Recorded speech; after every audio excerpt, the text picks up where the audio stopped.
Madame, monsieur, bonsoir et bienvenue sur Al24 News pour édition spéciale.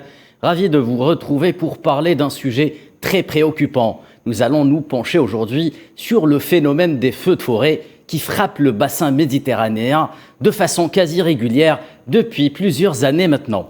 Comme vous l'avez suivi, l'Algérie vient de connaître à elle aussi un triste et funeste épisode de feux de forêt ayant touché les régions centre et est du pays, à l'image de plusieurs autres pays de la rive nord et sud du pourtour méditerranéen.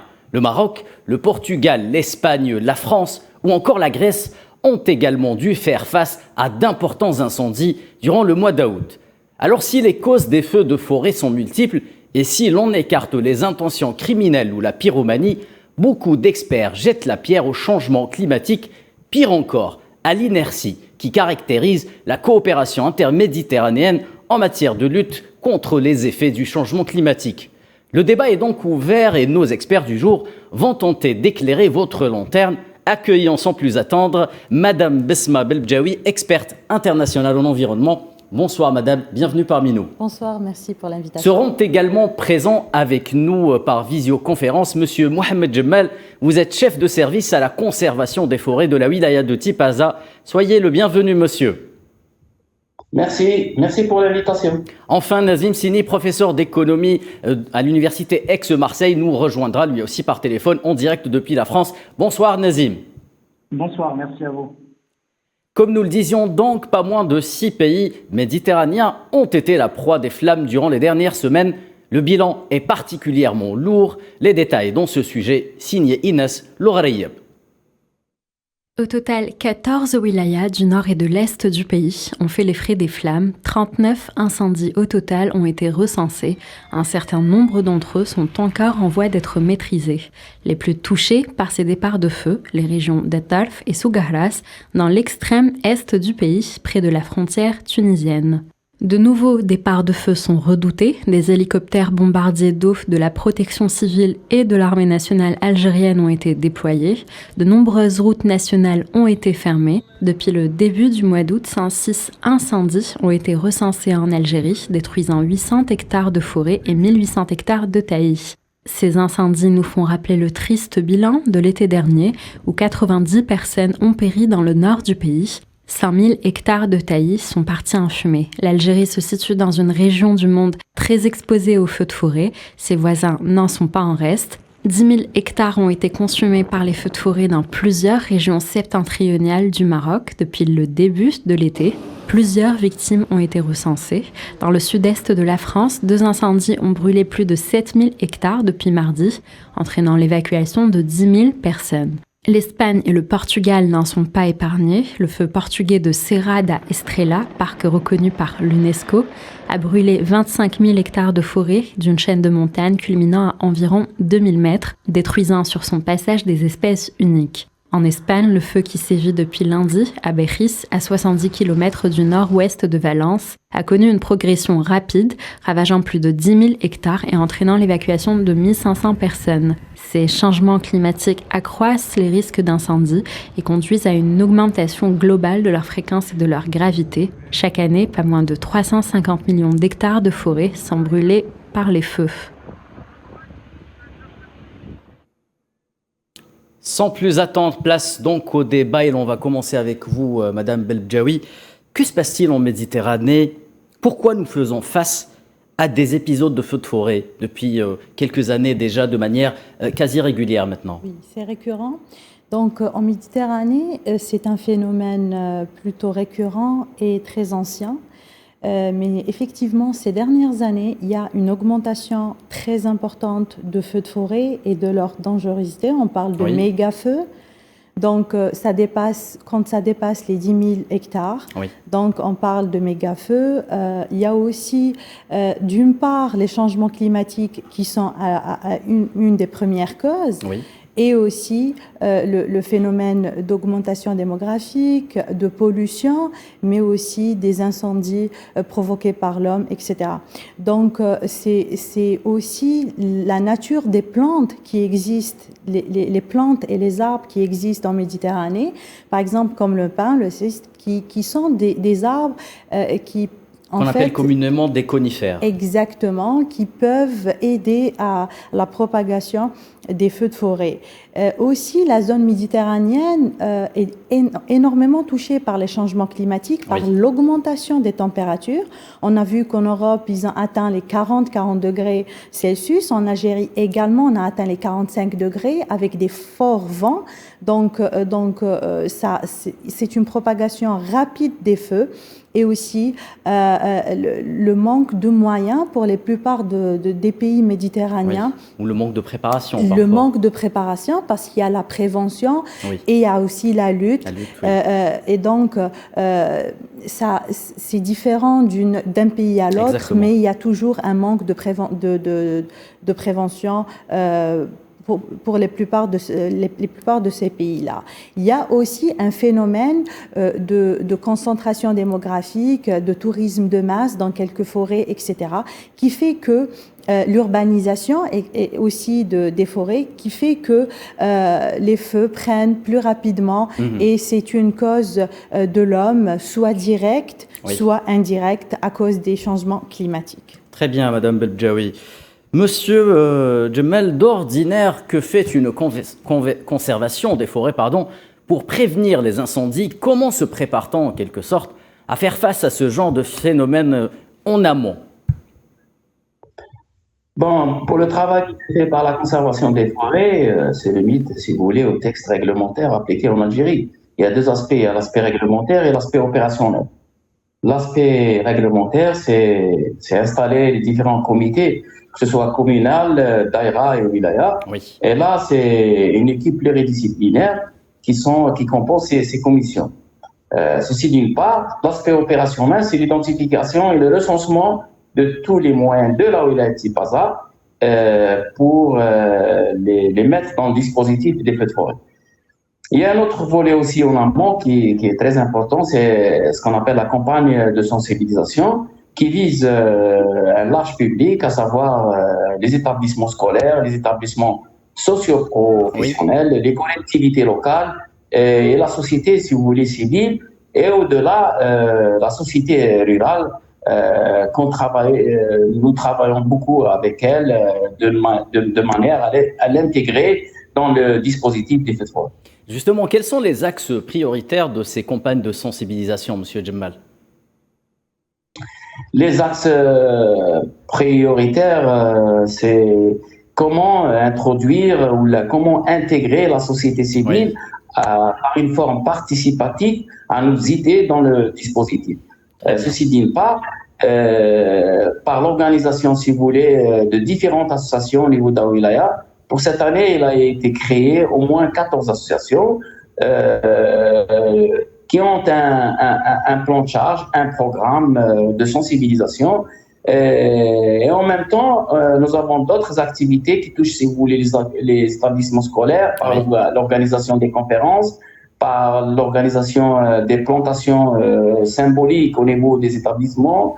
Nous avons aussi pas mal de travail qui a été fait avec l'université de Tipaza pour viser les étudiants, les faire sortir sur leur terrain, le faire connaître le patrimoine forestier, sa diversité. De la région, oui. Pardon? De la région de Tipaza, entendez-vous? Oui, dans la région de Tipaza. Donc, c'est un travail de longue haleine qui commence à partir du mois d'octobre, date de célébration de la Journée nationale de l'arbre, et qui se termine à peu près au 21 mars, c'est la date de célébration de la Journée mondiale de la forêt, si vous voulez. Donc, il y a 6 mois de travail de sensibilisation pour inciter, si vous voulez, la population, que ce soit citadine ou rurale, à ce travail-là. Oui, c'est un travail de longue haleine et qui parfois, vraiment, c'est très réussi. Très bien, Monsieur Djemel. Nazim Sini, la Méditerranée s'embrase depuis quelques semaines et l'on a l'impression que ce phénomène prend une telle ampleur qu'il est désormais difficile de le combattre uniquement en prenant des mesures en aval. Qu'en pensez-vous, Sini Nazim? Écoutez, j'ai entendu attentivement les échanges qu'il y a eu sur votre plateau et effectivement, je partage l'avis de nos experts. Et j'allais vous dire, vous savez, ces catastrophes naturelles ne pourront être ni évitées ni combattues. Pourquoi? Je vais vous dire parce que nous sommes en train d'aller droit vers une catastrophe climatique qui ne dit pas son nom. Oui, c'est un avis tranché de votre part, Nazim Sini. J'allais vous dire, aujourd'hui, nous avons 3 leviers. Le premier levier sur lequel nous pouvons avoir des actions concrètes, d'abord, ça va être la prévention. Et effectivement, je rejoins ce qui a été dit, c'est-à-dire qu'il faut absolument faire des campagnes de sensibilisation et de prévention auprès de la société civile, auprès des autorités des pouvoirs publics, aussi des acteurs économiques, des acteurs sociaux qui sont sur le terrain.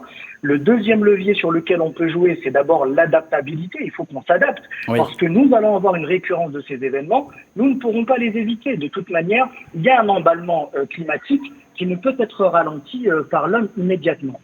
Et toutes les actions que nous pourrons entreprendre actuellement pourront porter leurs fruits que d'ici 15, voire dans 20 ans. Et le dernier levier, qui est des opérations d'élagage et de débroussaillage, qui sont nécessaires pour préserver nos forêts. Et aussi, je dirais que, vous savez, les incendies auxquels nous assistons autour de la Méditerranée, ils ont 2 facteurs. Vous avez effectivement le facteur criminel, et là, je pense que la loi doit être extrêmement sévère avec ce type d'individus qui sont à l'origine de ces départs de feu. Et vous avez les origines accidentelles qui sont parfois aussi liées à des incivilités. Quand vous voyez des familles qui vont piquer dans des forêts ou qui vont laisser leurs détritus derrière. Vous avez la nature du sol d'abord qui est extrêmement sec, vous avez une sécheresse sévère, des nappes phréatiques et un sol qui n'est plus humide, et vous avez aussi une forêt et des plantes qui sont, j'allais dire, extrêmement inflammables. Et lorsque vous avez une juxtaposition de ces phénomènes, le résultat est que quand vous avez des températures extrêmes avec des fortes rafales de vent, vous assistez à ces méga incendies qui, je tenais à le rappeler, il y a quelques années en arrière, c'était des phénomènes que l'on observait en Australie ou en Californie, mais pas en Méditerranée. Donc aujourd'hui, il est très important, comme je vous l'ai dit, prévention, sensibilisation, opération sur le terrain, mais aussi, j'allais dire, il faut aussi un sursaut de conscience de la part des pouvoirs publics. Très bien, Nazim Sini. Madame Belbdjaoui qui dit changement climatique, dit réchauffement climatique. Comment évaluez-vous la part justement de la responsabilité du réchauffement climatique dans ce qui arrive ? Pour ne pas dire 90%, je dirais 50% de ces changements climatiques affectent énormément les forêts, les océans, la vie humaine et la vie aquatique et terrestre. D'ailleurs, en parlant de prévention, il y a aussi la prévision et la lutte. C'est-à-dire qu'il faut faire des études sur ce qui s'est passé ces dernières années, comme incendie, comme changement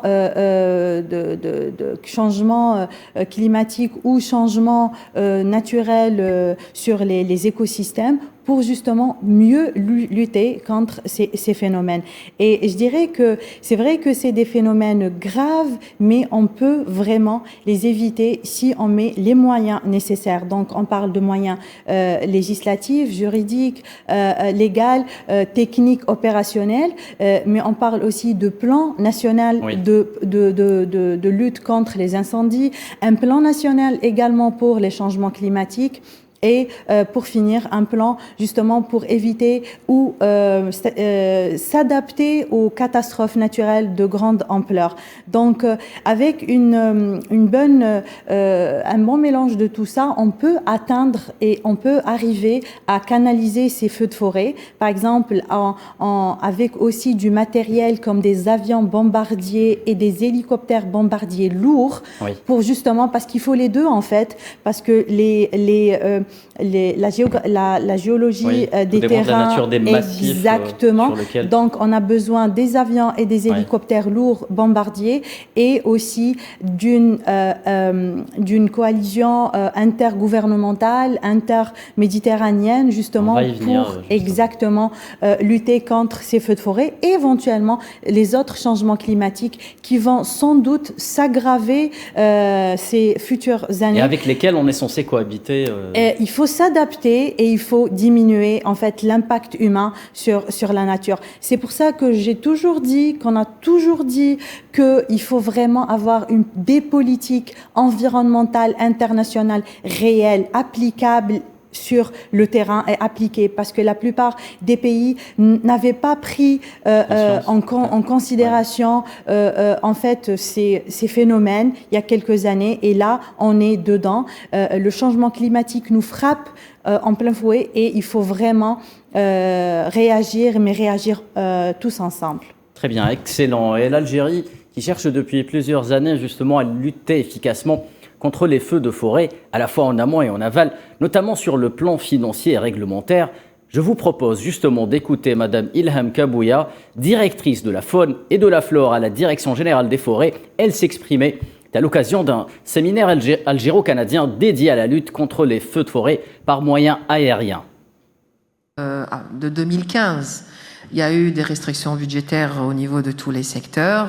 Il y avait une situation du pays qui était telle que, effectivement, beaucoup d'actions ont été gelées d'ailleurs, beaucoup de programmes ont été gelés, et c'est vrai que ça a quand même handicapé le secteur des forêts par rapport à la réalisation de certaines actions, notamment en ce qui concerne les actions de défense contre les feux de forêt.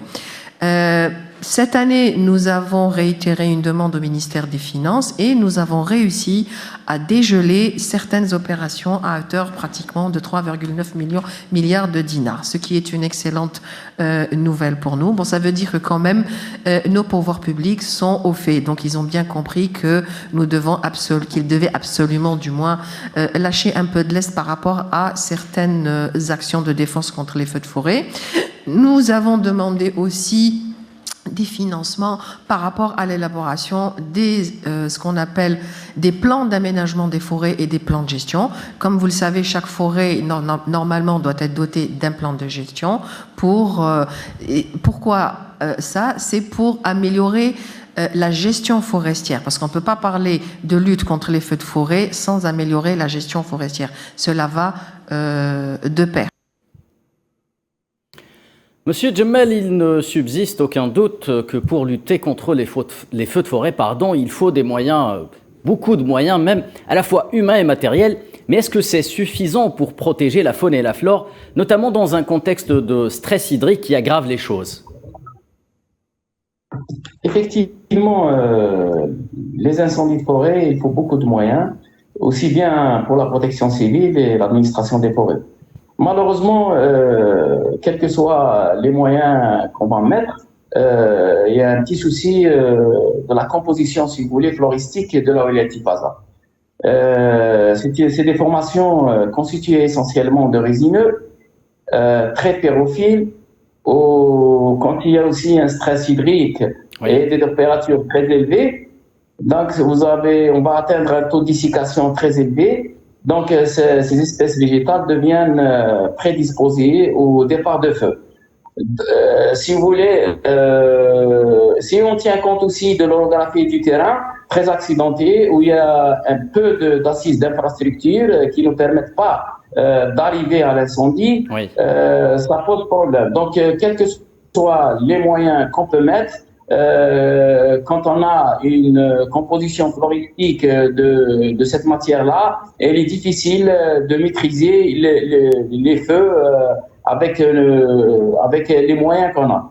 Malgré que nous avons utilisé des moyens aériens, mais malheureusement, tellement que le feu est rapide, à chaque fois, nous perdons des superficies importantes.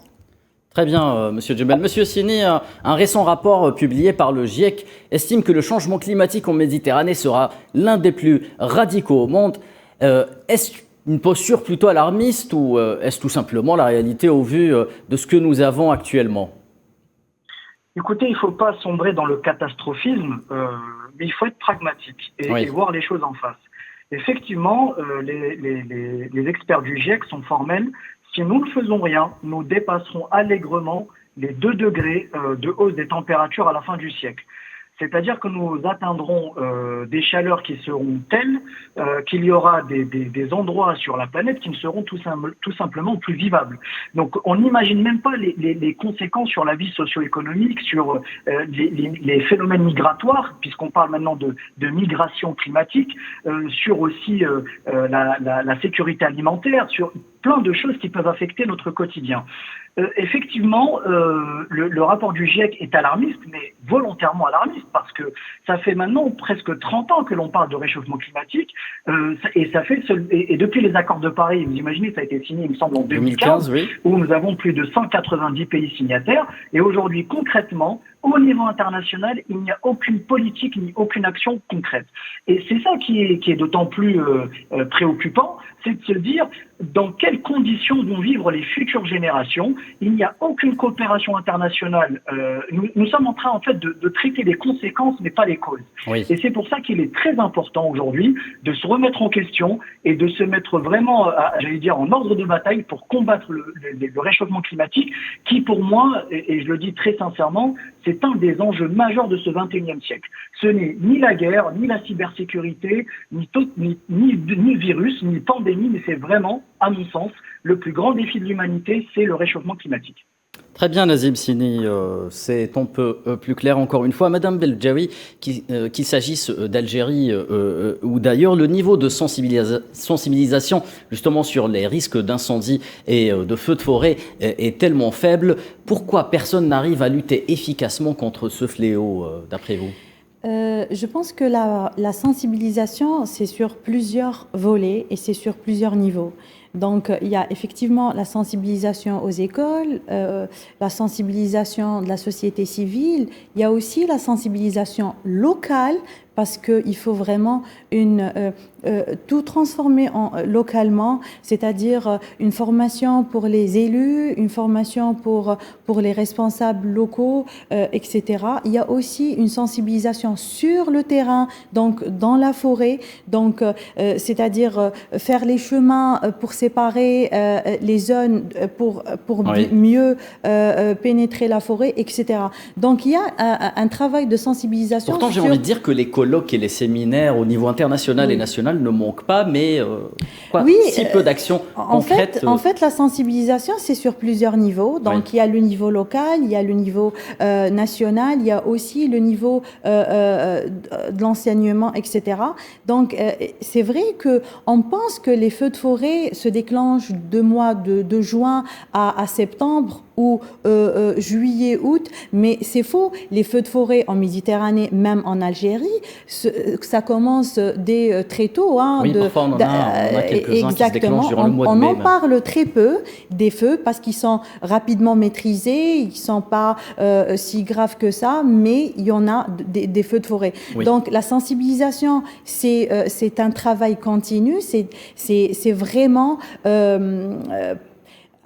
pouvoir faire comprendre aux citoyens l'importance d'une part de l'environnement, l'importance de la forêt et l'importance de cet écosystème très fragile oui. et très complexe qui vit dans ces forêts-là. Donc, en fait, c'est des plans, c'est un tout, c'est complexe, mais qu'on peut mettre avec une bonne volonté. Très bien. Monsieur Djemal, l'Algérie donc n'est pas épargnée par ces feux de forêt. On dénombre, selon une étude récente, quelques 42 555 feux ayant parcouru plus de 910 000 hectares durant la période entre 1985 et 2010. La pression exercée par les riverains sur la forêt serait à l'origine de la plupart des grands incendies. Est-ce que notre patrimoine forestier est aujourd'hui en péril, d'après vous ? Je dirais oui. Effectivement, nous avons une forte pression anthropique sur le domaine forestier. Le premier fléau dévastateur, c'est bien l'incendie de forêt. Ensuite, il y a les maladies. Ensuite, il y a l'agression anthropique par les constructions illicites, oui. les défrichements pour s'accaparer de terrains forestiers à usage agricole. Et vous avez aussi le pâturage au sud de l'Algérie. C'est-à-dire, nous avons tous ces phénomènes concordent, si vous voulez, pour agresser le patrimoine forestier.